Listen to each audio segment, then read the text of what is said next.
नमस्कार, स्वागत है आप सभी का आपके अपने ऑनलाइन संस्थान परीक्षा टेक में। कैसे हैं सभी? आप सभी ने देखा होगा कि रेलवे एएलपी की तरफ से एक मॉक टेस्ट की लिंक एक्टिवेट की गई थी, जिसमें से पूरा जो एग्जाम का पैटर्न है उसका सत्यानाश कर दिया गया है। मैथ्स के 29 प्रश्न हैं, साइंस के मात्र 7 प्रश्न हैं, रीजनिंग के मात्र 5 से 6 प्रश्न हैं और जीके जीएस के 20-25 प्रश्न से भी ज्यादा है। और ऐसे में बच्चे ये लगातार पूछ रहे हैं कि क्या सर पैटर्न बदल गया है।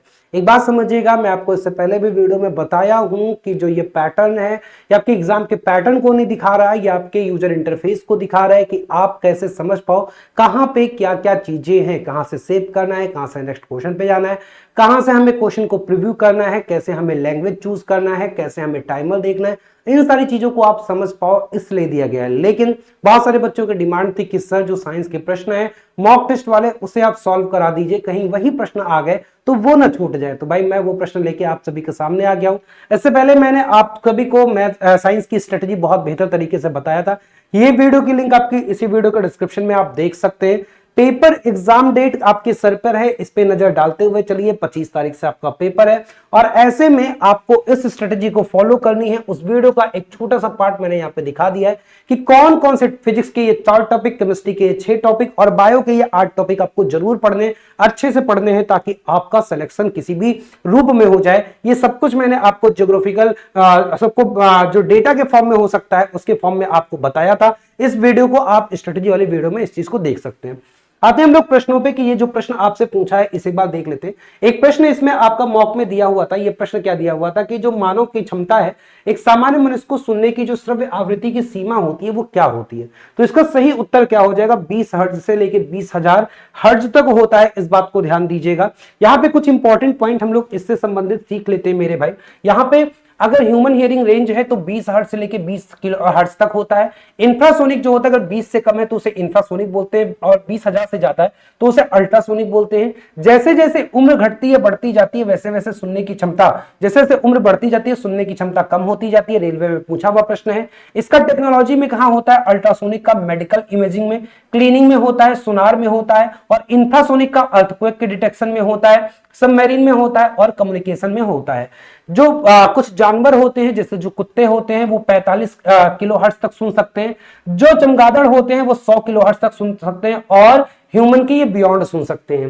रेलवे में इनका प्रयोग कहां पे होता है? अल्ट्रासोनिक सेंसर का प्रयोग होता है ट्रैक इंस्पेक्शन में, क्रैक डिटेक्शन में और प्रॉक्सिमिटी सेंसर में होता है। डेसिबल सेंसिटिविटी क्या होती है? मानो 0 डेसिबल तक के साउंड को जो थ्रेशोल्ड वैल्यू होता है उसे सुन सकता है, इसे सेंसिटिविटी बोलते हैं। और 120 डेसिबल क्या होता है? 120 डेसिबल के ऊपर क्या होता है? इसे पेनफुल हो जाता है।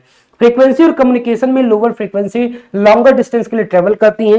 हियरिंग लॉस फैक्टर भी होता है। अगर आप 85 डेसिबल के साउंड के ज्यादा देर तक सुनेंगे तो आपके सुनने की क्षमता खत्म हो जाएगी। ह्यूमन स्पीच जो रेंज होता है वो 300 हर्ट्ज से लेकर 3 किलो हर्ट्ज तक वो क्या कर सकता है? सुन सकता है। नॉइज कैंसिलेशन का होता है। अल्ट्रासोनिक वेव्स जो होते हैं वो नॉइज कैंसिलेशन कर सकते हैं। नेक्स्ट क्वेश्चन पे आते हैं कि कौन सा विटामिन आपके बॉडी को कैल्शियम एब्सॉर्ब करने में मदद करता है। तो भाई ये कौन सी होती है? ये विटामिन जो डी होता है ये आपके कैल्शियम के एब्जॉर्प्शन को बढ़ाता है। इसलिए बोला जाता है कि धूप सेको, क्योंकि धूप से आपको विटामिन डी मिलती है। विटामिन डी 2 प्रकार का होता है, D2 होता है, D3 होता है। तो वहां से आपको कैल्शियम के एब्जॉर्प्शन में फायदा मिलता है। विटामिन सी को एस्कॉर्बिक एसिड बोलते हैं। एक बार विटामिन को हम लोग क्विक रिवीजन कर लेते हैं अगले 1 मिनट में जल्दी जल्दी से। विटामिन ए को रेटिनॉल बोला जाता है, साइंटिफिक नेम इसका रेटिनॉल होता है। ये विजन हेल्थ में और इम्यून सिस्टम को सपोर्ट करता है। कहां पाया जाता है? गाजर में, आपका स्वीट पोटैटो में, फिश में और इसकी कमी से आपका नाइट ब्लाइंडनेस होता है। विटामिन बी1 को थायमीन बोलते हैं। कई बार इससे पूछ लेता है आपका जो साइंटिफिक नेम है। ये यहां पे आपका नर्व फंक्शन में और एनर्जी प्रोडक्शन में काम आता है। ये पॉर्क लेज्यूम्स और आपके जो दालें होती हैं और आपको जो अनाज होते हैं उसमें मिल जाता है। इसकी कमी से बेरी बेरी रोग होता है और नर्व डैमेज होती है। अगर विटामिन बी2 की बात करेंगे इसे राइबोफ्लेविन बोलते हैं। ये आपके स्किन हेल्थ में मदद करता है। ये दूध में, अंडे में और हरी सब्जियों में पाया जाता है। स्किन डिसऑर्डर इससे होते हैं। विटामिन बी3 को नियासिन बोलते हैं। ये डीएनए रिपेयर करता है। ये मछली मांस में ज्यादा पाया जाता है। पेलेग्रा इसकी कमी से होता है, डायरिया वगैरह।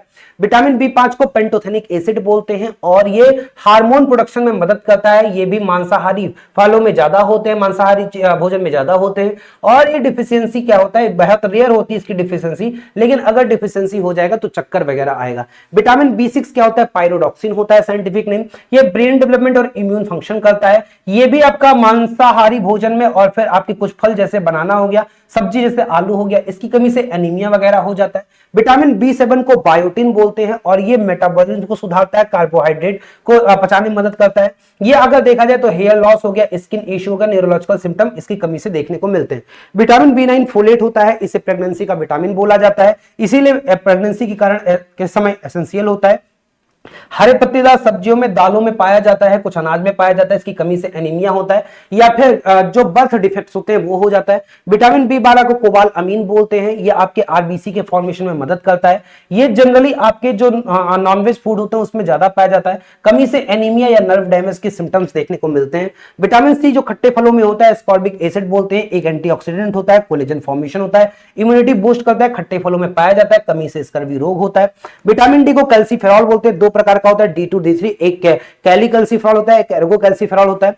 बोन हेल्थ में और कैल्शियम एब्जॉर्प्शन में मदद करता है, सनलाइट फिश ऑयल में मिलता है, और बच्चों में रिकेट होता है, बुढ़ों में ऑस्टियोपोरोसिस होता है। विटामिन E को टोकोफेरॉल बोलते हैं, इसे सौंदर्य का विटामिन बोला जाता है, स्किन हेल्थ और इम्यून फंक्शन में मदद करता है। जो नट्स होते हैं जैसे मूंगफली वगैरह हो गया, इसमें ज्यादा पाए जाते हैं, और इसकी कमी से मसल्स वीक होती है या फिर इम्यून प्रॉब्लम होते हैं, और इसकी कमी से बांझता भी होता है, मतलब बांझता का भी बोला जाता है। विटामिन को फाइलोक्विनोन बोला जाता है या मोइनोक्विनोन बोला जाता है, ये ब्लड क्लॉटिंग में मदद करता है, और ये लीफी जो हरे पत्तेदार सब्जियां होती हैं उनमें पाया जाता है। इसकी कमी से ब्लीडिंग रुकती नहीं है और हड्डियां भी क्या होती है, कमजोर होती हैं। क्वेश्चन तीसरा है आपका, PSLV क्या है? तो PSLV एक क्या है, सैटेलाइट, भारत के द्वारा एक सैटेलाइट लॉन्च व्हीकल है। इसका पूरा नाम जो है पोलर सैटेलाइट लॉन्च व्हीकल होता है। ये इसरो के द्वारा लॉन्च किया गया है। पर्पज है इसका पोलर और जियोस्टेशनरी ऑर्बिट का। इसके जो नोटेबल मिशन है, चंद्रयान 1 है, मार्स ऑर्बिटरी मिशन है, मंगलयान जिसे बोला गया। PSLV C37 में ही वर्ष 2017 में इसने एक रिकॉर्ड बनाया, सबसे ज्यादा 104 सैटेलाइट को लॉन्च करने का। इसके वेरिएंट PSLV G मिल जाएंगे, PSLV CA मिल जाएंगे, PSLV XL मिल जाएंगे, PSLV DL होता है। इसका सिग्निफिकेंस यानी कि इसरो में इसे वर्क हाउस के नाम से जाना जाता है। चौथा क्वेश्चन है आपका कि पिसीकल्चर किससे संबंधित है? पिसीकल्चर आपका मछली पालन से संबंधित है। कुछ और देख लेते हैं। पिसीकल्चर मछली पालन से संबंधित है, एपीकल्चर मधुमक्खी पालन से संबंधित है, सेरिकल्चर रेशम पालन से है, पोल्ट्री फार्मिंग बर्ड फार्मिंग से है, हॉर्टिकल्चर जो पौधों का कल्टीवेशन होता है, एक्वाकल्चर होता है एक्वा फार्मिंग, विटिकल्चर होता है अंगूर से, फ्लोरिकल्चर होता है फूल से, डेयरी फार्मिंग होता है मिल्क प्रोडक्शन, और सिल्वीकल्चर होता है फॉरेस्ट कल्टीवेशन। हम लोग बात करते हैं क्वेश्चन 5वें पे, किलोवाट आवर किसकी यूनिट है? तो किलोवाट आवर किसकी यूनिट होती है? एनर्जी की यूनिट होती है।